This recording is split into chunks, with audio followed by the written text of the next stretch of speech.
Welcome to खोलो किताब। आज हम कक्षा 8th की सोशल साइंस की वर्कशीट नंबर 3 करेंगे जो 23 जुलाई को आपको मिली है। सबसे पहले हम हिंदी मीडियम के स्टूडेंट्स के लिए करेंगे और उसके बाद इंग्लिश मीडियम स्टूडेंट्स के लिए ये वर्कशीट करेंगे। अगर आप चैनल पे नए हैं तो चैनल को सब्सक्राइब कर दें ताकि आपको नई वीडियो का नोटिफिकेशन मिलता रहे। तो चलिए स्टार्ट करते हैं आज की वर्कशीट। तो सबसे पहले विद्यार्थी अपना नाम लिखेंगे और कक्षा अध्यापक का नाम। तो ये विषय है हमारा सामाजिक विज्ञान कक्षा 8 कार्यपत्रक 3। उप विषय है इसका यूरोपीय व्यापारियों का भारत आगमन। 1680 के दशक तक इंग्लैंड और यूरोप में छापेदार भारतीय सूती कपड़े की ज़बरदस्त मांग पैदा हो चुकी थी। आकर्षक फूल पत्ती, बारीकी, रेशे और सस्ती कीमत की वजह से भारतीय कपड़े का एक अलग ही रुतबा था। इंग्लैंड के रईस ही नहीं बल्कि खुद महारानी भी भारतीय कपड़ों से बनी परिधान पहनती थी। दुनिया के बाजार पर भारतीय कपड़े का दबदबा 18वीं सदी के आखिर तक बना रहा। डच, फ्रेंच व अन्य यूरोपीय व्यापारिक कंपनियों ने इस व्यापार से बेहिसाब मुनाफा कमाया। क्या आप बता सकते हैं कि ये मुनाफा उन्हें किस तरह से हुआ? पिछली कक्षा में सामाजिक और राजनीतिक जीवन पुस्तक के अध्याय 8 बाजार में एक कमीज की कहानी आपने पढ़ी। इसमें आपने जाना कि कमीज बेचने वाले निर्यातक और व्यापारी किस तरह से लाभ कमाते हैं। आइए इसे समझने के लिए एक गतिविधि दोहराते हैं। संयुक्त राज्य अमेरिका के कपड़ों की एक दुकान पर बहुत सी कमीजें प्रदर्शित की गई हैं। इन कमीज़ों की कीमत $26 या लगभग 1200 रुपये रखी गई हैं। दिए गए चित्र के अनुसार रिक्त स्थानों की पूर्ति करें। तो यहाँ हमें ये एक चित्र दिख रहा है, इसमें अलग अलग चीज़ें दर्शाई गई हैं। जैसे क्रय मूल्य इसका 200 रुपये है, भंडारण आदि का 100 रुपया, विज्ञापन 300 रुपया और लाभ दिखा रखा है 600 रुपया। तो इसके आधार पर अब हमें रिक्त स्थान की पूर्ति करनी है। संयुक्त राज्य अमेरिका की कमीजों के एक व्यवसायी ने दिल्ली के वस्त्र निर्यातक से $रुपये प्रति कमीज के हिसाब से खरीदी। तो इसमें क्रय मूल्य आएगा, क्योंकि कमीज खरीदी है तो क्रय मूल्य कितना हो गया 200। तो यहाँ आ जाएगा 200। फिर उसने $रुपये संचार साधनों द्वारा विज्ञापन के लिए खर्च किए। तो विज्ञापन कितने का दर्शाया गया है चित्र में? 300 रुपये। तो फिर यहाँ आ जाएगा 300। इसके बाद लगभग प्रति कमीज $रुपये स्टोर में रखने, प्रदर्शन व अन्य मद पर खर्च किए। तो भंडारण और अन्य मद पे खर्च कितना है? 100 रुपया। तो यहाँ आ जाएगा 100। इस तरह से इस व्यक्ति को कमीज की लागत 600 में पड़ी, जबकि वह उसे 1200 रुपये में बेचता है। एक कमीज पर उसे $रुपये का मुनाफा हुआ जब उसने बेची कमीज 1200 रुपये में, और उसको लागत पड़ी कुल मिला के 600 रुपये। तो उसका शुद्ध लाभ कितना हो गया? 1200 घटा 600, तो कितना हो जाएगा लाभ? 600 रुपये। वह इतनी अधिक संख्या में कमीज बेचेगा, उसे इतना ही अधिक लाभ होगा। अगर उसने 10 बेची तो 600 गुणा 10 कर लेंगे, 6000 रुपये हो जाएगा मुनाफा।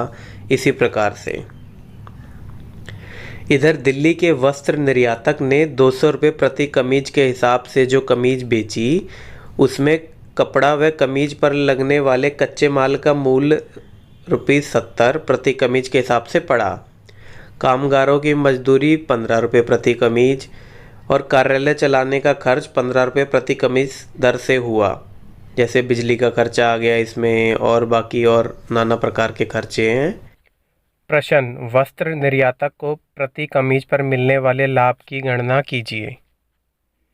तो प्रति कमीज कपड़ा और अन्य कच्चे माल की लागत कितनी है? 70 रुपये। कामगारों की मजदूरी लागत है 15 रुपये। कार्यालय चलाने का खर्च हो गया 15 रुपये। तो कुल लागत मूल्य कितना हो गया? यानी कुल खर्चा 70 जमा 15 जमा 15 बराबर 100 रुपये। और विक्रय मूल्य कितने रुपये में बेची? 200 रुपये में। तो लाभ हो गया विक्रय मूल्य घटा में लागत मूल्य। तो 200 घटा में 100 बराबर 100 रुपये। तो शुद्ध लाभ हो गया 100 रुपये। प्रश्न नंबर 1, 18वीं सदी के आखिर तक सूती कपड़ों को व्यापार में भारत तथा इंग्लैंड में से आयातक और निर्यातक देश को पहचानिए। निर्यातक कौन होता है? वह व्यापारी या देश जो दूसरे देशों को सामान बेचता है। और आयातकर क्या है? वह व्यापारी या देश जो दूसरे देशों से सामान खरीदता है। तो अब इस हिसाब से निर्यातक कौन हो गया? भारत, और आयातक हो गया इंग्लैंड। प्रश्न 2, 18वीं सदी के आखिर तक इंग्लैंड और यूरोप में भारतीय सूती कपड़े की ज़बरदस्त मांग के क्या कारण थे? तो निम्नलिखित कारण थे। आकर्षक फूल पत्ती, बारीकी रेशे और सस्ती कीमत की वजह से भारतीय सूती कपड़ों की ज़बरदस्त मांग थी। चलिए अब इंग्लिश मीडियम स्टूडेंट्स के लिए वर्कशीट कर लेते हैं। तो टॉपिक है इसमें coming of European companies to India. From the 1680s, there started a craze for printed Indian cotton textile in England and Europe, mainly for their exquisite floral design, fine texture, and relative cheapness. Rich people of England, including the Queen herself, wore clothes of Indian fabric. However, Indian textiles continued to dominate world trade till the end of 18th century. European trading companies, the Dutch, the French, and the British, made enormous profits out of this flourishing trade. But how did they manage to earn such a huge profit? You would have remembered the chapter, A Shirt in the Market, of your Social and Political Life book in the previous class, in which you have learned about how the exporters and the traders earn profit. Now let's revise the activity to understand it once again. A number of shirts are on display at a large cloth shop in the United States and are priced at $26 or around rupees 1200. Use the diagram shown in the margin to fill in the blanks below. तो यह diagram दिया गया है shirt का, जिसमें purchase 200 rupees लिखा है, storage eight sector 100, advertising 300 and profit 600. The business person of United States purchased the shirt from the garment exporter in Delhi for rupees dash per shirt. तो purchasing कितनी है? 200, तो यहाँ आ जाएगा 200. He then spent dash for advertising in the media and advertisement में उसने 300 rupees खर्च किए हैं, तो यहाँ आ जाएगा 300. And another dash per shirt on storage, display and all other charges. तो यहाँ स्टोरेज एटसेट्रा में उसने 100 रुपीज़ खर्च किए हैं, तो यहाँ आ जाएगा 100. Thus the cost to this person is rupees 600 while he sells the shirt for rupees 1200. Dash is his profit on one shirt. तो उसने सेल किया है 1200 रुपीज़, सेलिंग प्राइस यहाँ कितना है? 1200, और उसको कॉस्ट प्राइस कितना है टोटल? 600. तो प्रॉफिट क्या हो गया? Selling price minus cost price. तो 1200 minus 600 is equal to rupees 600. If he is able to sell a large number of shirts, his profit will be higher. हाँ जी, क्योंकि अगर 600 रुपीज़ पर शर्ट वो कमा रहा है, अगर उसने 10 शर्ट्स बेची तो 600 इंटू 10 6000 हो जाएगा उसका profit. The garment exporter in Delhi sold the shirt at rupees 200 per piece. The cloth and other raw materials cost him rupees 70 per shirt. The worker's wage cost around rupees 15 per shirt. The cost of running his office came to rupees 15 per shirt. Question: calculate the profit per shirt for the garment exporter. तो cloth और raw material कितना हो गया? 70 rupees का. Workers veg कितना हो गया पर shirt? 15 rupees. Cost of running office हो गया 15. तो टोटल एक्सपेंसेस या टोटल कॉस्ट प्राइस कितनी हो गई? इन तीनों को जोड़ दो. 70 + 15 + 15 इज इक्वल टू 100. और उसने शर्ट कितने में सेल की? 200 रुपीज़ पर पीस. तो सेलिंग प्राइस यहाँ हो गया 200. तो प्रॉफिट कितना हो गया? Selling price minus cost price. 200 minus 100 is equal to rupees 100. Next question है, identify the importer and exporter in cotton textile trade between England and India till 18th century. तो सबसे पहले हम ये पढ़ लेते हैं एक्सपोर्टर होता कौन है.